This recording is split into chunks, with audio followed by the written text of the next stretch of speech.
Howdy, Chris here. We're back in the garage today. Today we're working on a Chevy Sonic. We're going to repair the front end and paint the entire front end. Hood, fender, bumper cover, and then blend this door right here. We've already done some work to this, so we're kind of in the middle of this process. We've already replaced the hood and cut it in. We replaced the fender and cut that in. Now this is not the right color. We just cut it in and we're going to paint it the right color today.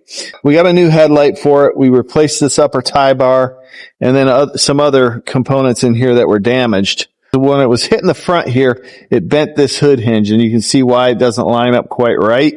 We also have a brand new bumper here, raw bumper from the dealer. A lot of these raw bumpers from the dealer have a releasing agent on them, which is kind of an oily substance. So the first thing you want to do when you get a raw bumper is you want to wash it really good with soap and water. So Darius has already went ahead and washed this, got it super clean. Now he's in the process of scrubbing this with a sanding paste and a Scotch-Brite. Let me show you that. And this is a great way to prep out a bumper. So we just have a gray Scotch-Brite in there. And this is the sanding paste here. This is made by Bulldog Clean Strip. It's called Bulldog Adhesive Prep. This is great for raw plastic bumpers. It's just a gritty paste that creates scratches, fine scratches, that are going to allow that sealer to adhere to this bumper cover. After he gets done getting this all sanded really well, we are going to put some adhesion promoter on it, and we do use Bulldog adhesion promoter. I'll show you the adhesion promoter we're going to use. We're just going to spray this on before we seal it. That will ensure we get a good adhesion between the sealer and the raw bumper. It's going to soften up that plastic so you get a good bite with that sealer. While I got you over here, I'll mention this 65 Corvette here that we're going to be painting soon. I'm going to do a whole series on repainting this vehicle. We're going to do a complete paint job on it. So I'm going to walk you through the entire process of painting this Corvette. That'll be coming up in the future. So if you're not subscribed to the channel, make sure you subscribe so you can get all the information on this kind of restoration paint job. So see, this is how that paste is going to leave that surface. See those fine scratches? The problem with this, if you go over it with like a 400 or a 600, it leaves pretty deep gouges in this plastic, and you don't really want that. Now, I have used 600 on these, but if I use 600 on this, because of those deeper scratches, I have to prime it before we prep it out for paint. And there are some different alternative ways to do it where you don't have to do as much sanding and prep work. There are some adhesion primers that you can spray right over a clean raw bumper, and then you don't have to do any sanding. But there are some different options on how you can prep out these raw OEM bumpers. We are going to be testing out a new paint gun in this video. We're going to be using the Porphis 717. We've reviewed a lot of the Porphis spray guns, and they're all really great guns, so I expect nothing less from the 717. Let's take a quick look at it. Here we go, Porphis 717. These paint guns are surprisingly built really well. I'm really impressed with how well they're built. See, there's the split tip there, the split tip design. I think Iwata has this kind of tip as well. Now this is actually a PRD. Okay, so this is the PRD 717 with a 1.3 tip there. All of the knobs are machined really well, really smooth. This is your fan control here. I'm sorry, this is your air control. This is your fluid volume, and you hear how that clicks? I really like how that locks in each turn. This is your fan control, so it's got a side fan control here. Really sharp looking gun, but you can tell just holding this gun in your hand, it's really well built. And like I said, I've sprayed with these guns before, and I have many videos on my channel reviewing their guns. So if you want to check those out, you can check them out on the channel. You got your instruction manual. This is going to tell you about your gun settings and how to set up your gun. And we'll go over that when we start painting. And you also get a 600 milliliter hard cup. Of course, we're not going to be using that. We'll be using the disposable cup system. And then you get a service kit. This has some brushes and a spanner wrench in it. So let's just put this back in here and let's get this car ready for some paint. Okay, so we've got our new hood hinge here, and this is how they come, just bare metal. We are going to sand this. First, I'm going to clean this with some isopropyl alcohol, make sure there's no oils on it. I'm going to use a scuff pad on here. This is 600 grit.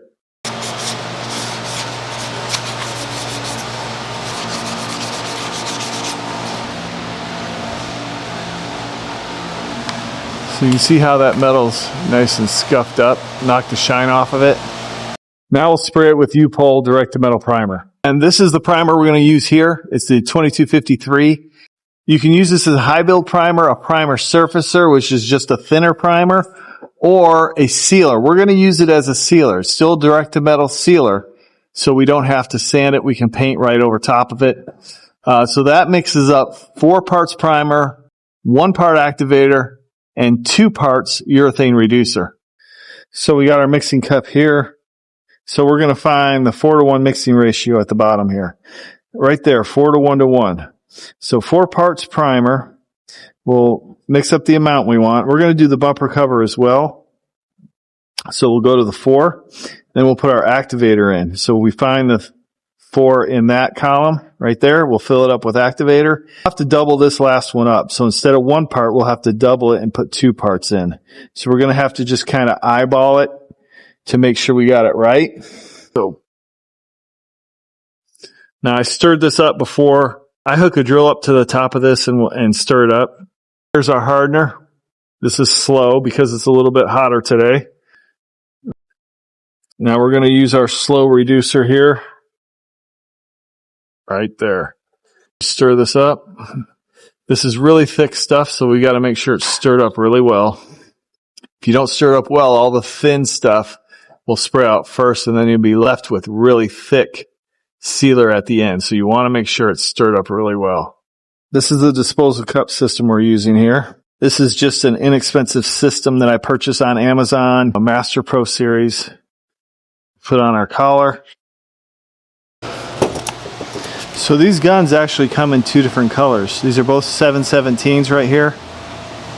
PRD 717s. These are the exact same gun, just 2 different colors. So if you like the blue better, you can pick up the blue. So one thing to note on these Porphis guns is they have a swivel on the bottom.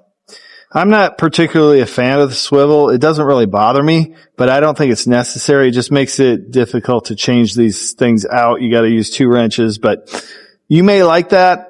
So your hose doesn't get kinked up. So it does have this swivel on the bottom. The way we're going to set this gun up, for the sealer, I'm going to run this gun at a wide open volume.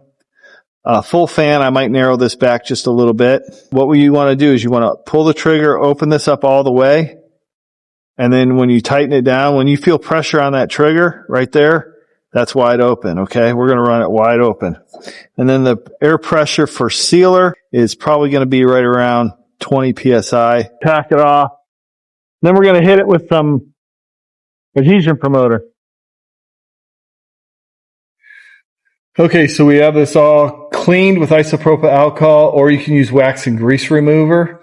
Then we went ahead and tack ragged it all off, removed any dust particles. Now we're going to spray the Bulldog adhesion promoter over the plastic bumper, and then we'll get right into sealing it. Make sure you wear a respirator when you spray this stuff. It's nasty.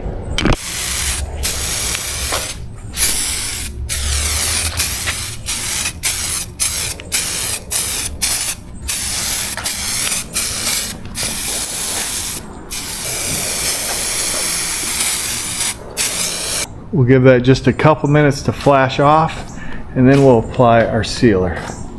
Meanwhile, we'll apply our sealer over this hood hinge.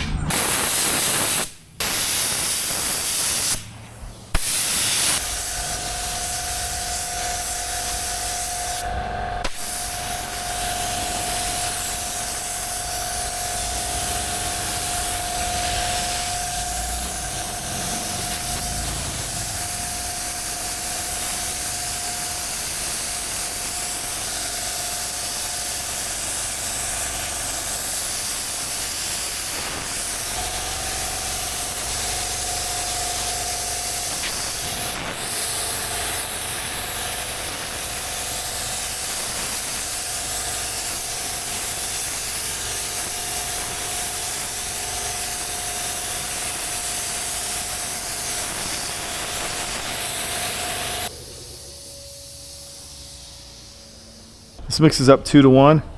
So again, we find the 2-to-1 mixing ratio right there. The amount of paint we want in the 2 column, and then the reducer in the 1 column.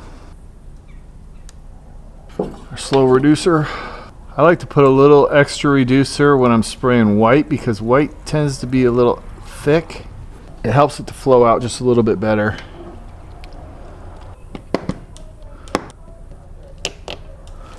Okay, so same gun settings for the seal. We're going wide open, about 20 psi on the air pressure.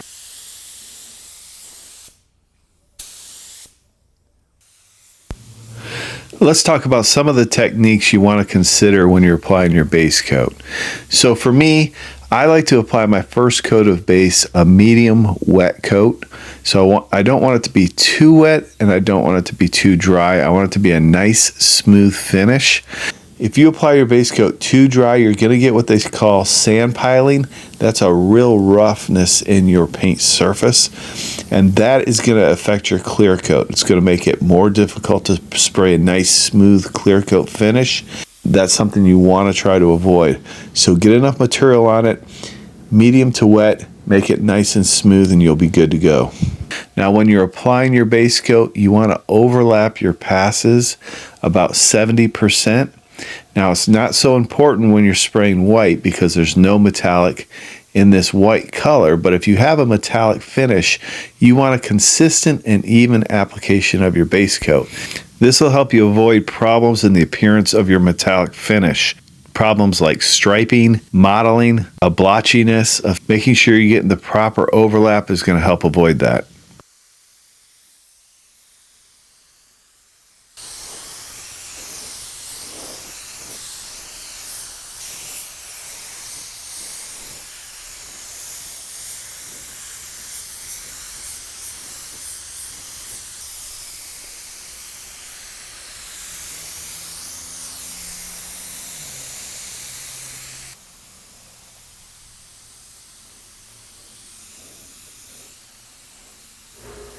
Okay, so this is the clear coat we're using today. This is a finished one FC710. This is a spot panel clear. They do also make a 720, which is an overall clear coat. I find that that takes way too long to dry. So for the collision repair stuff that I do, I use the FC710. 12 hours, I can wet sand and buff this and it comes out perfectly. We're going to use the slow activator because it's 80 some degrees today. And then also what I did is I put 10% of this reducer in because it's hotter today. I want to flow out. We put a little bit of reducer in there. That'll all evaporate out of the clear coat, so it's not going to hurt your clear coat. But I've got that mixed up and we're getting ready to spray this bumper cover. Now, as far as the gun settings, I'm going to bump up the air pressure just a little bit, probably to about 22 psi. I really haven't checked what they recommend for the gun settings on this. I might check that real quick. Okay, so I just looked up the specs on this, and right here you can see the air consumption on that is 15.2 CFM. Operating pressure between 8 and 29 psi. What I feel like is about 22 to 25 psi for clear coat is going to be perfect. I might play around with that a little bit, but that's what we're going to do. We're going to do full fluid volume though. That's all. I'm hitting at 20. Let's talk about how I like this paint gun. Now remember, this is the Porphis PRD 717 with a 1.3 tip. It also has the split tip. They have a lot of different guns and a lot of different configurations, and I've reviewed a lot of their guns, so if you want to check out some of their other guns, you can check those out on some of my other videos. Other than a really high build quality, what I noticed right away was this large fan pattern, and you can see it right here as I lay down the first coat of clear. It's got a really good size fan pattern. I probably could have dialed this down just a little bit, but it sprays excellent. It atomizes a clear coat beautifully. This is not what I would call a budget gun. It's not under $100. This gun right here I think is selling for $280. So it's really kind of like an in-between gun. Not as far as quality. It's a high quality gun in my opinion, but it doesn't fall in that higher price range of $500 to $1,000. If you do want to check out these guns, you can check them out on their website, or they are selling these guns on Amazon. I will leave a link in the description. You can check them out there. I think these guns offer really good value for the money, along with that Inokraft Drizzle D1 or the AeroPro A610. Those are budget guns. They're under $100, but this is a step up from that. So I'll leave links to all those guns in the description if you want to check them out. Okay, we're getting into the second coat of clear. Now, after the first coat, you want to wait 10 to 15 minutes to let it flash off or dry before you start applying the second coat of clear. If you put it on too soon, you could get solvent pops. That's chemicals evaporating out of that clear coat and popping through into your second coat of clear. So you want to give it enough flash time so you don't get those solvent pops.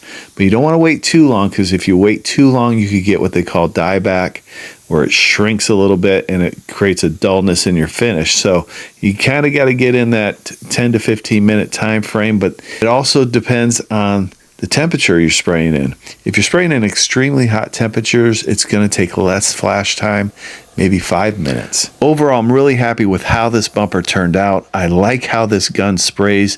The Porphis PRD 717 with the split tip did a really nice job. Has a huge fan pattern and atomizes that clear beautifully. I wasn't able to finish up this vehicle in this video, so stay tuned to the next episode. We'll finish up this Sonic. Remember, you can pick up some of that high quality merch over at GarageNoiseGear.com. Listen, I appreciate each and every one of you watching.